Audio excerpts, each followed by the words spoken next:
हाल ही में भारत में खरीफ फसलों की बुआई का घाटा तेजी से घटकर 5% से नीचे आ गया है।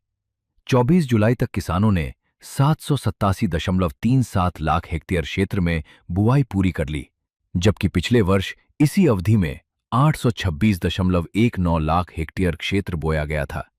इस तरह कुल एकरेज गैप 4.7% रह गया है।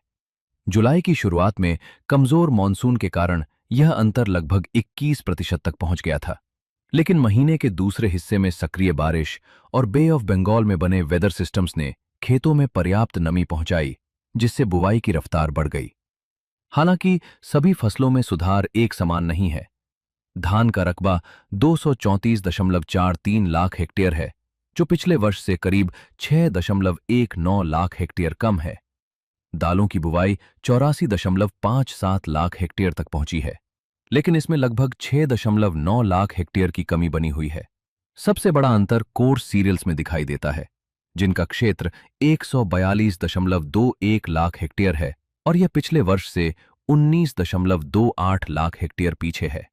ऑयल सीड्स और कॉटन की स्थिति में सुधार हुआ है, जबकि शुगर केन का रकबा पिछले वर्ष से थोड़ा अधिक दर्ज किया गया है। बुवाई का अंतर कम होना सकारात्मक संकेत है, लेकिन इससे फसल उत्पादन सुरक्षित मान लेना जल्दबाजी होगी। प्रशांत महासागर में एल नीनियो लगातार मजबूत हो रहा है और इसके वर्ष के अंत तक स्ट्रॉन्ग या वेरी स्ट्रॉन्ग स्तर पर पहुंचने की संभावना जताई गई है। इसे आम भाषा में सुपर एल नीनियो कहा जा रहा है। हालांकि यह कोई औपचारिक मौसम श्रेणी नहीं है। एल नीनियो भारतीय मॉनसून को कमजोर कर सकता है, लेकिन इसका असर हर क्षेत्र और हर सप्ताह में समान नहीं होता। तेज बारिश के छोटे दौर कुल रेनफॉल गैप कम कर सकते हैं, जबकि इनके बीच आने वाले लंबे ड्राई स्पेल्स मिट्टी की नमी घटाकर धान, दाल, मक्का, बाजरा, सोयाबीन और कपास की यील्ड प्रभावित कर सकते हैं। इसलिए असली चुनौती केवल बुवाई पूरी करना नहीं, बल्कि अगस्त और सितंबर में फसलों को पर्याप्त पानी मिलना है।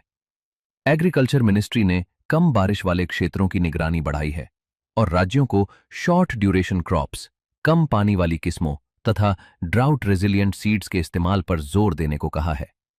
किसानों को मक्का, बाजरा और मूंग जैसी जल्दी तैयार होने वाली फसलों के विकल्प दिए जा रहे हैं।